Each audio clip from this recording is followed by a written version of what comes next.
Howdy y'all, I'm Kat, and today we're going to be talking about foundation single crochets.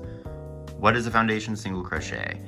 Well, normally if we're working crochet in rows, the foundation of the project is going to be a row of chain stitches with a single crochet placed in each stitch. The foundation single crochet stitch combines the chain and the single crochet into one stitch, and then you just do as many of these stitches as you need to start the project. There's versions of this foundation stitch for half double crochets, double crochets, probably treble crochets, but that's none of my business. And I think that this stitch can be really finicky, especially for beginners. And even for me, I've been crocheting now for like 7 years on and off, and continuously for 3. And I still find this kind of difficult. Whenever I see a tutorial, I don't ever see like an easier way or an easy breakdown to do it. So I'm going to show you the techniques that I've kind of developed to make this stitch somewhat bearable, and hopefully it makes it easier for you to do too. So we're going to start with a slip knot on our hook. We're then going to chain 2, keep these chains a little bit on the looser side. And then this is our first hurdle. So when we have our chains, we've got this front part that's a V. Then if we look at the back, there's these little nubs right there. We need 2 loops on our hook, and those 2 loops are gonna be this front part of the V, and then we want that nub right there in the back too. So we just use our fingers to kind of zhuzh it on there, and I'm going to be using my fingers a lot in this to kind of get these stitches on. So we got 3 loops, 1 front part of the V, little nub. I'm going to yarn over, pull through 2 of them, then I'm going to yarn over, pull through 1 only. That's going to become the chain of our foundation single crochet. And then 2, yarn over, pull through 2, that's going to be the single crochet of the stitch. So now when we look at it, we have a weird looking blob staircase thing. Now to find where we're going to put our hook, if we look at what's on the yarn right now, it looks like we have 2 loops kind of floating on that yarn. That one on the left, if we go directly down, there's another loop. We want to go into that loop. So we're going to go up into that loop. Then if we look at the front side of it, there's another loop right here. Do you see that one right there? That's touching our hook. That's the other one that we're going to want to go under. So I'm going to try to maneuver into there. Nice. Got it. Does that feel good? Oh, looks like I split the yarn a little bit. That's okay. We'll just throw that one on there. Cool. So now we've got those 3 on our hook again, like in the beginning. I'm going to yarn over, pull through 2 of them.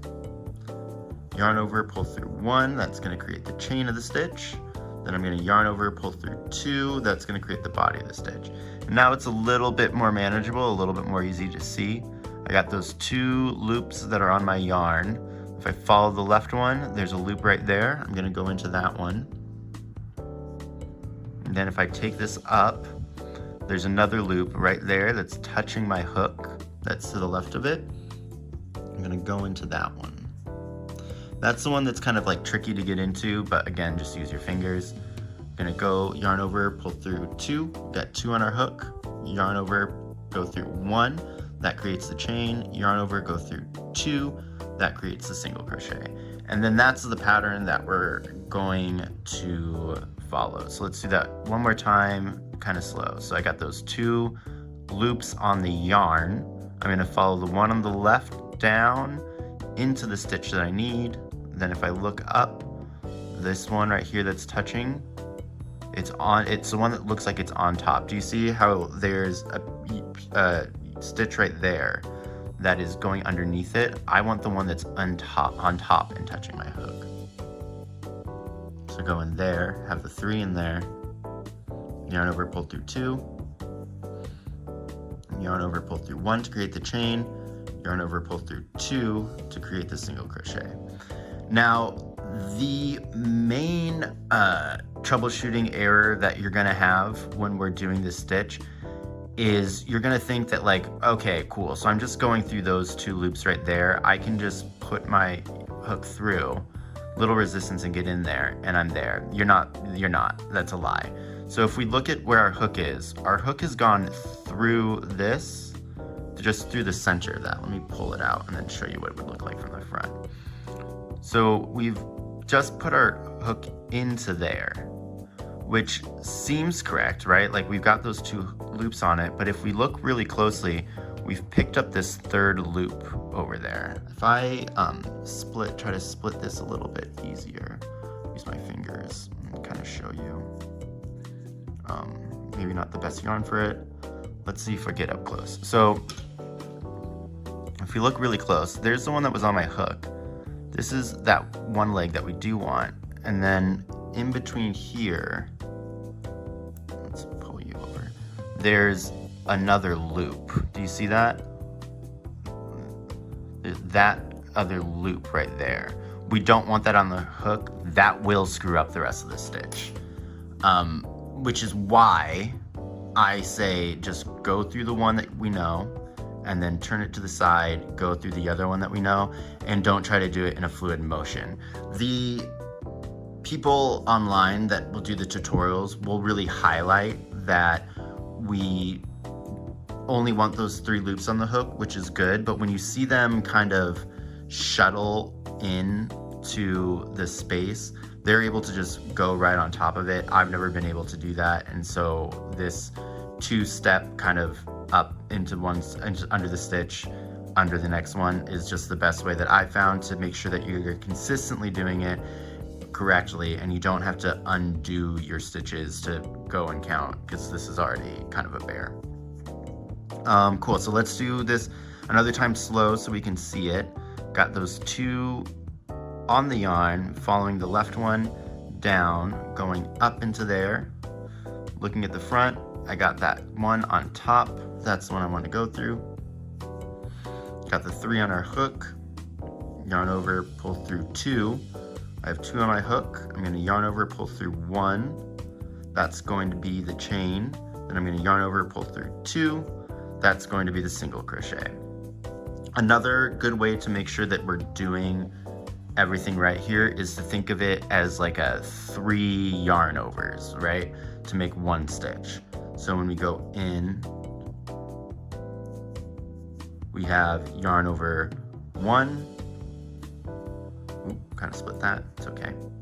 Yarn over 2, and then yarn over 3. See that again? So we go into our stitches, 3 on the hook, yarn over 1, or our first yarn over number 2, yarn over number 3. And that is the stitch. See it quickly, and then let's do it slowly for you again to kind of count along. I'm going to do it silently. Ready? Let's go.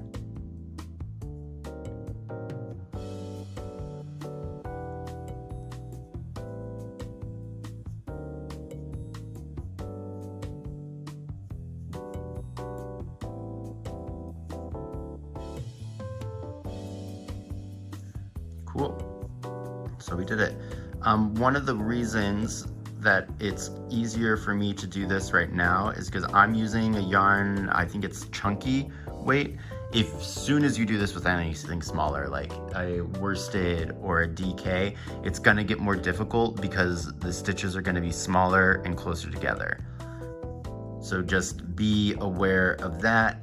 Use this 2-pass method because it is gonna get you in the right spot.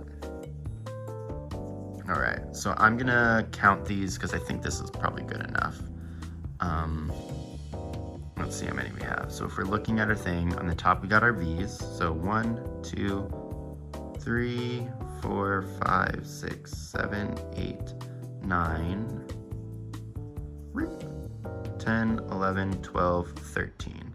I know this is the last one because if I turn this sideways, we've got a straight bar right there. Then we have this like little angled one. And above that angled one, that's gonna be the last stitch. So we're at 13, that's good. Boop. All right, and then let's compare this. I already made a single crochet one with a chain. And so why would we use this foundation method instead of the chain one? One reason that is very niche, but we should know about it, you know, knowledge is power. If I can line these up so that they're flat, the chain one is like barely taller. Can you see that?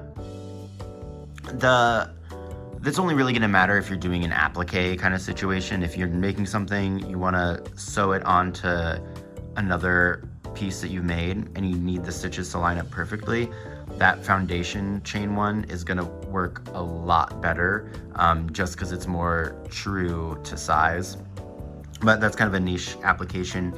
The main thing that we're kind of going to want to look at is if we take this chain with a single crochet on it, there's not a lot of stretch in it at all. And that's because chain stitches just don't stretch like a normal stitch would. So if you see, we ain't got nothing on that.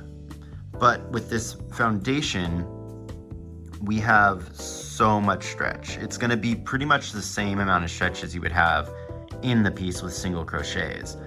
And this is really important if we're doing a sweater or a hat or some other type of garment that we want to have be kind of like tied at the base, but have the base be able to stretch, to like go over different body parts. Or even on a hat, you kind of want the bottom part to be a little bit smaller than the actual head that it's going on, just so that it can hold on tight. To do that, you want to do the foundation because it's going to have the stretch and it's going to spring back, whereas the chain isn't really going to have that much stretch at all. And yeah, that's the main thing, that reason why you'd put yourself through this hell. That's it though. Thank you for watching the video. Please comment, like, and subscribe. I want to give a shout out to In-Game Animation, who's the first person to comment on one of my videos. Thank you. I'm really enjoying creating these videos, and we'll see as things go on. I still have the long talked about ball comparison coming up, which will most likely be next. And then I finished writing out the pattern for my first like crochet along with me, where we're gonna take all of the things that I've showed you and use them to create a pattern. So that pattern's written. I kind of would like to get it nice and formalized, and then that'll be on the channel as well. So yeah, thanks In-Game Animation, and can't wait to make more of these for y'all. See you later, bye. Howdy y'all, I'm Katz, and today we're gonna be talking about foundation single crochets. So what is a foundation single crochet? Ooh, well, if we